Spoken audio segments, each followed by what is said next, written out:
A graça e a paz do Senhor Jesus. Nós daremos início agora à quarta aula da disciplina Bibliologia. Lembrando que você receberá um conteúdo escrito, de modo que você possa avançar ou aprofundar no estudo desta doutrina tão importante, como nós declaramos no início, que nós precisamos ter uma compreensão correta acerca dessa doutrina, pois dela decorre as outras. Uma vez esta bem compreendida, certamente nós teremos condições de avançar no entendimento das outras doutrinas e até mesmo de vivermos uma vida segundo a vontade de Deus. E nesta aula nós vamos pensar um pouco sobre alguns livros que são chamados de livros apócrifos, pseudoepígrafes ou pseudoepígrafos e deuterocanônicos. Lembrando que, quando nós falamos na aula passada sobre a revelação, nós dissemos que a revelação já está completa. Ou seja, os livros que Deus quis revelar a sua vontade, nós já temos definitivamente. Não há possibilidade de qualquer acréscimo naquilo que nós já temos. Até mesmo se, eventualmente, alguma das cartas que o apóstolo Paulo escreveu à igreja de Corinto, por exemplo, ou alguma outra carta, uma vez confirmada a autenticidade do apóstolo Paulo, que tenha sido escrita por ele, ou por algum outro apóstolo ou profeta, ainda que chegássemos a essa conclusão, não seria possível fazer mais qualquer acréscimo, pois nós entendemos. Quando nós dizemos isso, a Igreja do Senhor, ao longo da história, a Igreja de Cristo, entendeu que a revelação já foi completa. Mas nós podemos falar sobre alguns livros, até mesmo para nós entendermos por que certos livros não estão nas Escrituras Sagradas. Por que alguns, e no passado havia uma controvérsia entre católicos e evangélicos, e os católicos diziam e declaravam que a Bíblia deles é a verdadeira, porque tem livros a mais, como o nosso tem 66, o deles tem 73, e algumas partes de outros livros. Como que nós podemos entender essas diferenças que há na Bíblia católica, na Bíblia protestante? Esses livros, por que estão lá? Por que não estão aqui? E tantos outros, só para vocês terem ideia, meus irmãos, aqui tem um livro chamado Apócrifos e Pseudoepígrafos da Bíblia. Olha só, pode-se dizer que é como se fosse uma Bíblia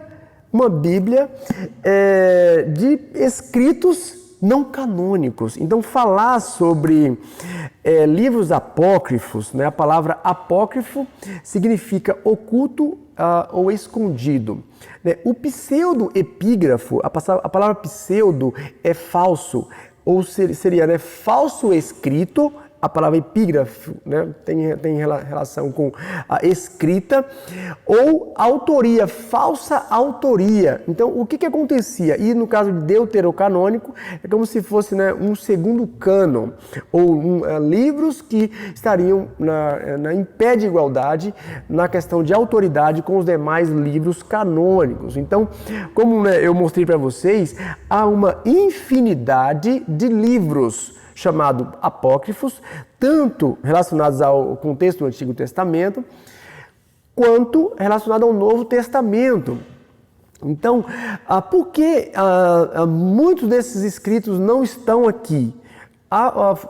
Houve critérios para selecionar esses livros, e nós entendemos que em tudo isso vemos o agir do Espírito Santo. Então, para nós compreendermos por que esses livros estão aqui e muitos outros não estão, precisamos entender algumas questões. Então, primeiro, nós devemos destacar que muitos desses escritos surgiram num tempo de inexistência de palavra profética, vinda direta de Deus. Então, naquele período chamado interbíblico, né, que é de Malaquias ao Evangelho de Mateus, aquele período ali de aproximadamente 400 anos, nós não temos ali palavra profética do Senhor. Então surgiram ali muita coisa, né, muitos escritos, né, geralmente escritos chamados apocalípticos, falando, né, de agir de Deus, do dia do Senhor, algo bem relacionado ao agir de Deus contra as nações, mas num período em que não há palavra profética. Então, esses livros já são desclassificados em função de estar ou de ter sido escritos nesse período. Nós podemos também entender o fato desses livros não estarem presentes justamente pelo fato de não terem sido utilizados nem por Jesus, nem pelos apóstolos, né? A igreja, né, primitiva não fez utilização, né, desses livros.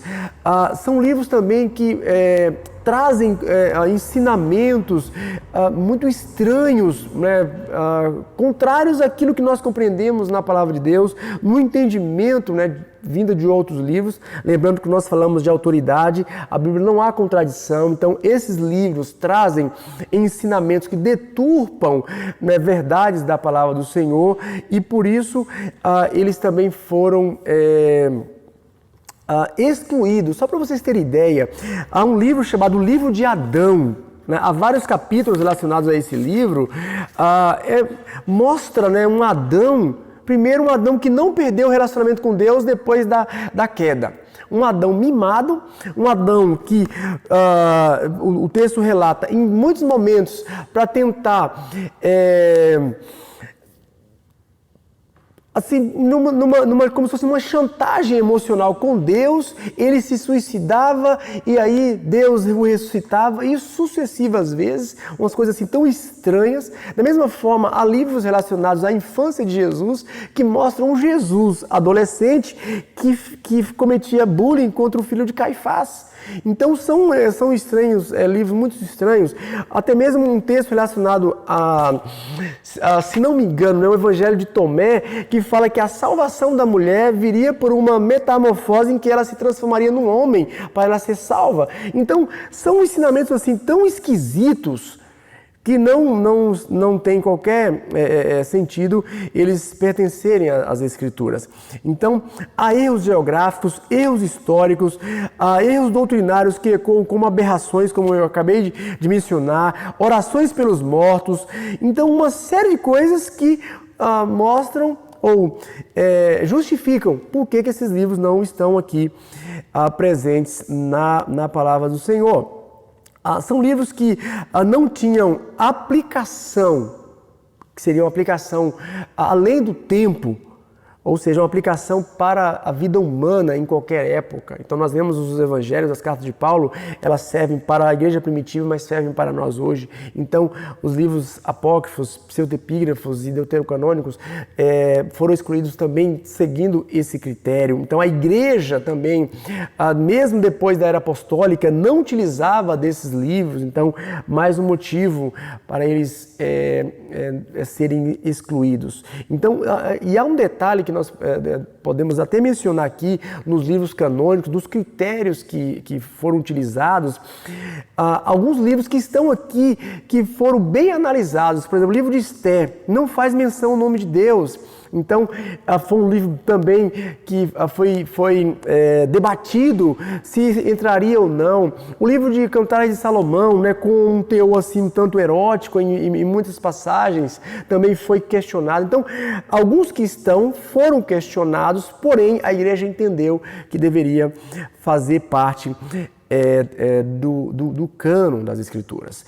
Há outros livros, só para a gente mencionar, que faziam parte do contexto da igreja, eram ali do início da igreja, como por exemplo o livro Pastor de Hermas, que é um livro que traz ali um ensinamento como de um mensageiro de Deus, um anjo, um pastor, né, que seria vindo da parte de Deus, que instruía esse tal Hermas a andar nos caminhos do Senhor, a viver uma vida de santidade. Então, embora com um teor assim, relacionado aos ensinamentos bíblicos, mas ele não foi incluído, né, no cânon das Escrituras. Há outros livros também, como a Epístola de Barnabé, também com ensinamentos que traz aí verdades da palavra do Senhor, a própria Didaquê, que é um livro também que traz ensinamentos, doutrinas, um manual de doutrinas, mas que, embora sendo utilizado ali, mas a igreja não entendeu que não era um livro inspirado por Deus, por isso não foi incluído.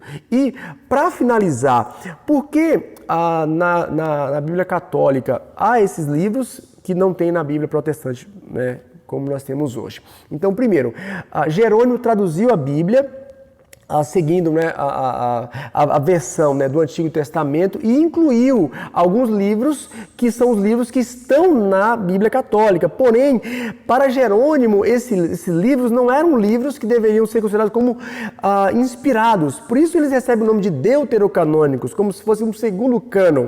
Porém, a Igreja Católica, como uma resposta à Reforma Protestante, que adotou os 66 livros, eles no Concílio de Trento resolveram trazer esses livros, e esses livros, alguns livros são interessantes, que trazem história do período interbíblico, como os livros de Macabeus. Eles foram incorporados no cânon da Igreja Católica, justamente como uma contraofensiva. E de fato, né, o Concílio de Trento foi uma contra-reforma, né, para tentar combater as reformas protestantes, e aí um dos aspectos relacionados à Bíblia foi justamente incluir esses livros, que são trechos, né, de livros, como por exemplo, do livro de Daniel e livro de Jeremias, também trechos, e esses livros lá do período de Macabeus, primeiro e segundo Macabeus. E para finalizar, entre os livros deuterocanônicos, tem um livro